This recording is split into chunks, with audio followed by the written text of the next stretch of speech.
guys, welcome back to my channel. I just had to point out that I was going through my last video and I was reading through the comments and you guys were so sweet and made me so excited to film this video. We're basically going to be doing some cozy fall reading this entire week. I have a couple books that I really want to get through. Hopefully we can get through all of them. Grab a book and a blanket and let's do some reading. I'm currently in the middle of the very secret society of irregular witches right now, and I think I'm 20% through.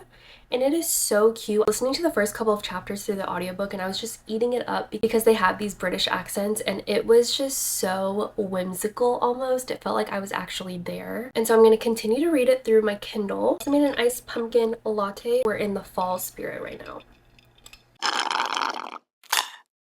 About to put on some Gilmore Girls because, you know, when it's Gilmore Girls season, that's when you know. Probably also tell how excited I am just by my little crew neck. Like, I freaking love this. I've had this for the past 3 years and I got it from Etsy. If I can find the shop, I'll put it in the description.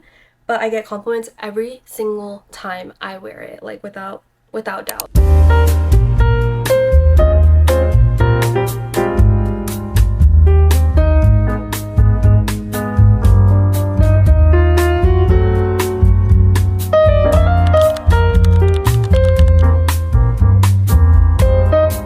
So it's the next day and I'm 38% through and I love this book so much already, which I'm really surprised about because I just thought it would be just like a regular, ordinary, like fall book. It reminds me so much of Halloween Town actually, when Marnie first discovers that she has powers and she's a witch. It's kind of giving me the same vibe, except there are 3 of them and they're all much younger than Marnie was when she discovered she had powers. So it's giving me the same vibes of Halloween Town. It feels very nostalgic. I don't know how cozy can be implemented through text, like words on paper, because this is my first Halloween witchy vibes kind of book and I am so pleasantly surprised.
About 67% through, and so far my feelings are still the same about how I feel about the book. I don't think this should be classified as a romance book because I forgot that there was romance in here to begin with. The romance aspect for me is lacking. This is a very slow burn. Also, just don't really see the chemistry. Like, there's no like real tension, but I'm still enjoying the book because I went into it wanting spooky vibes and that's exactly what it's giving me. But if you're wanting a romance, I wouldn't recommend this just because, like, on the romance scale, it's definitely like a 1 out of 5 for me. There's barely any romance in here, and like I said, there's just barely any chemistry. Like, I do not see chemistry between male and female main characters.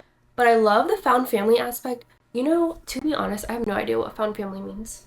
Found family trope is a plot device that explores the bonds of unrelated friends. Yes, exactly. Okay. Found family, yes. Enjoy that trope. yes. I don't know if you guys are like me, but I also love looking up the book aesthetic when I'm on Pinterest. Yes, sometimes the quotes that people put on the collages, they do be kind of ruining it. Like the book, they don't ruin it, but it is like a little spoiler. Even though, for example, when you're going into a romance, like you know they're going to get together towards the end. Like on the collage, they'll put some sort of like a very romantic conversation that they're having. They'll put that text over the collage, so like it's a little bit of a spoiler. I don't know, you know what I mean. Anyway, so I found this little mood board for this book, and I think it is so spot on to the person who created this. Everything about it is a yes for me. Mika Moon, my girl, she's definitely Mika Moon. So the main male character's name is Jamie. I don't really see Jamie Dornan, I think that's his name, as the main male character. I'll do it for the vibes. It's fine. It's definitely the aesthetic. I love it.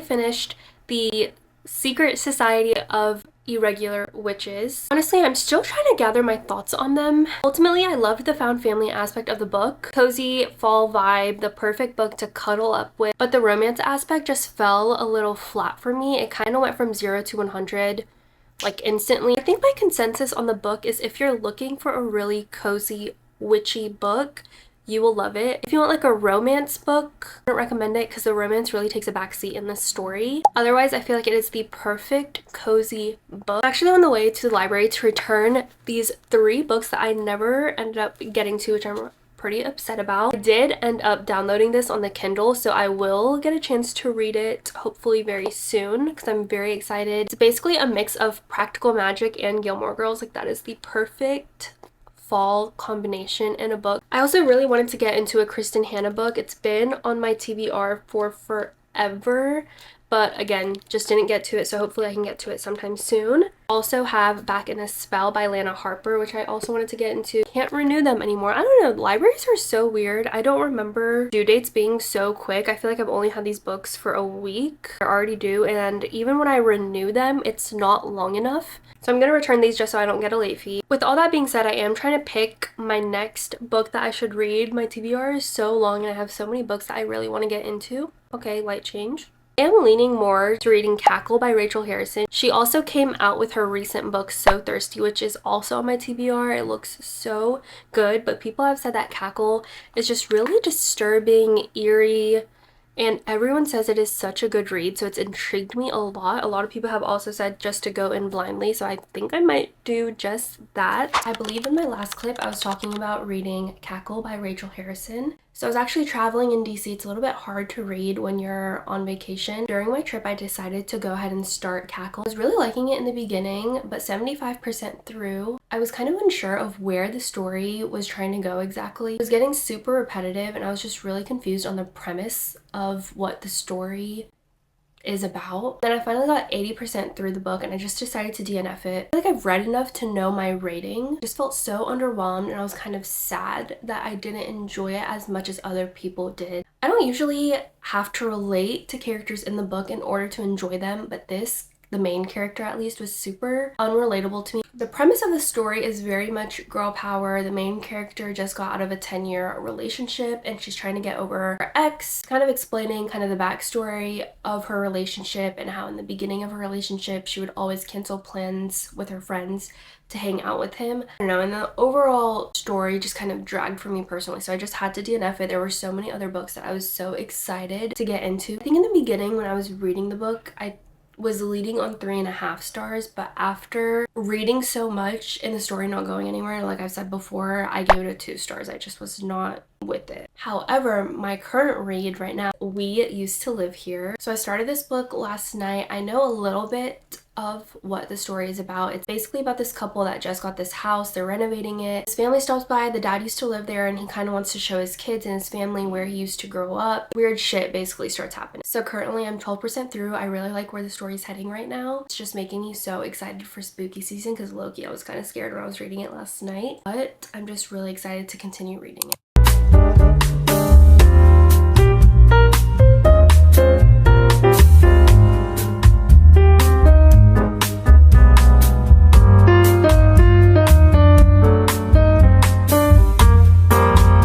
It's the next day. I was reading a lot last night. I made it to 30%.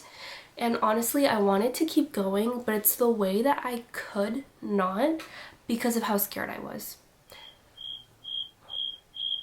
I read that this was a psychological thriller, but it's really giving like horror. Like it's not even spooky at this point. I definitely cannot read this at night because I'm gonna have nightmares. Like I'm just going to. I was like, okay, maybe I can start another book at nighttime to read, you know, at night. But a lot of the books on my TBR for this month and kind of throughout this season, pretty similar in genre to We Used to Live Here. Like it spooks me out when I'm reading at night, and the setting is also like nighttime in the book, and there are specific things that are happening. Like I just, it's too real for me. Like I know at the end of the day it's words on paper, but it is too freaking real. I was like, oh my gosh, I'm so creeped out right now. And usually I do so well with like scary stuff. I love scary stuff. Like Halloween is one of my favorite holidays and time of year, but this is freaking me out.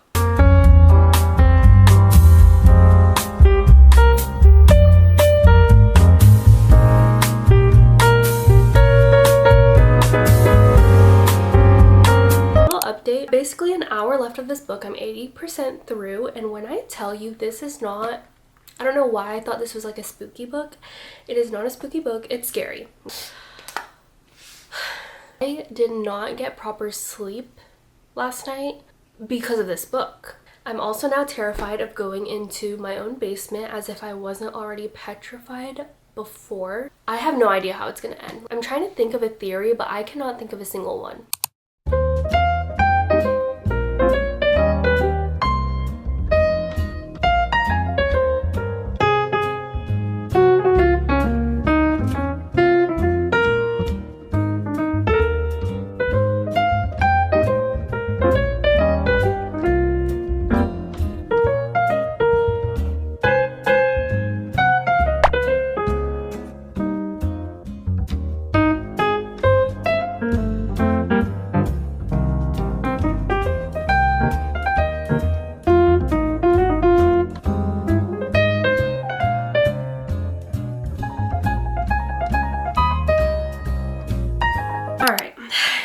So I finished the book last night. I had to really digest it before I gave it a rating. It would have been 6 stars. If the ending was, I don't want to spoil anything. I'm just gonna say it would have been 6 stars. If you read it, you'll understand. But I'm gonna settle with a 4.5 just because of how it made me feel. If you can't handle spooky, I do not recommend it for you. But if you don't mind, you have to read this. Like hands down, I think this is probably one of my favorite books of this year. It was just so captivating from the beginning. I was thinking about this book nonstop when I wasn't reading it. Honestly, that's all I'm gonna say. I don't want to say too much. I feel like everyone should go into this blind, just knowing that a family shows up at their doorstep saying, "We used to live here," and weird shit starts happening, you know? Also, I don't think I mentioned this before, but this story got picked up by a Reddit thread called No Sleep, and it actually won the scariest story of, I can't remember what year, I think it was 2022, 2023, maybe? It won #1 scariest story, and then a publisher picked it up, I believe. He ended up making like an actual book about it. Also found out that Netflix also picked this book up, and they're supposed to be making a movie. I don't know when. I've seen no release date, but Blake Lively is starring in it. I thought that was super interesting, although I will say I can't really picture her as the main character, I'll be so honest. But I think I'm gonna go ahead and end the video here. Thank you so much for joining along. If you guys enjoyed, please let me know what else you guys want to see from me. Otherwise, I'll see you in the next video, guys. Bye!